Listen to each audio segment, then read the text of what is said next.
The first aspect of China's guoqing is Confucianism.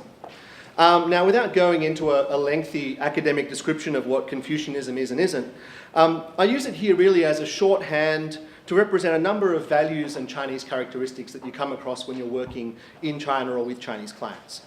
The first being a respect for age and respect for seniority. The second being a respect for hierarchy and an awareness of one's place within the hierarchy.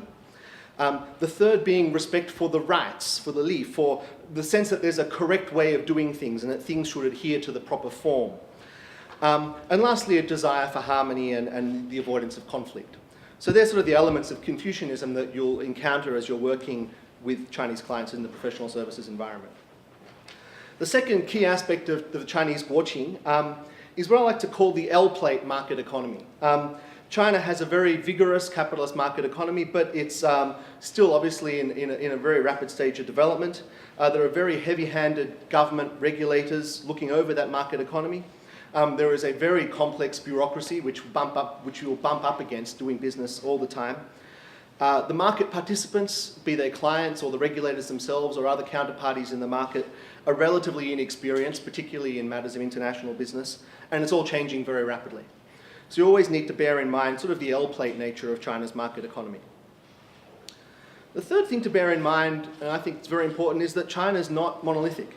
It's very easy to get tied up in this idea of China as being one large mass of 1.3 billion people somewhere to the north. But there's a lot of variety throughout China.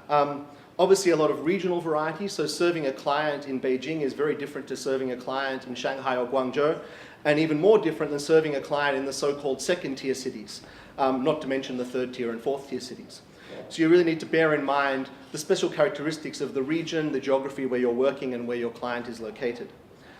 Secondly, there are increasingly very large generational differences. If you're dealing with more senior people at a client who may be coming from, say, the Cultural Revolution generation, they'll tend to be more traditional, perhaps have less experience in matters of international business, and maybe more cautious in dealing with foreign professional service providers.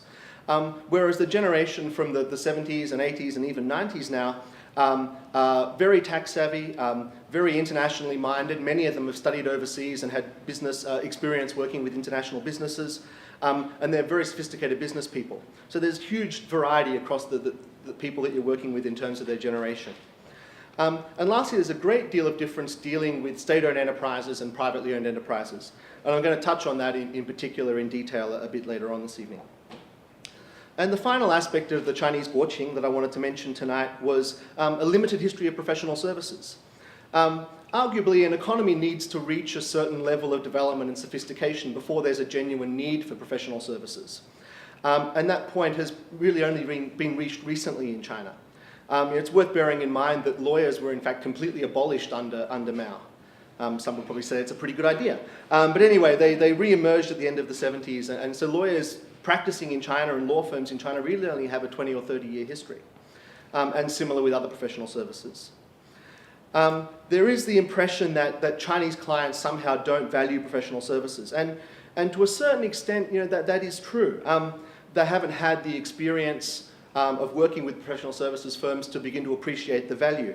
And I think all of us, maybe secretly or not so secretly, hoping for some sort of horror story of a Chinese offshore M&A deal to go drastically wrong because they didn't have good legal advice, and then they'll finally appreciate, what we can do.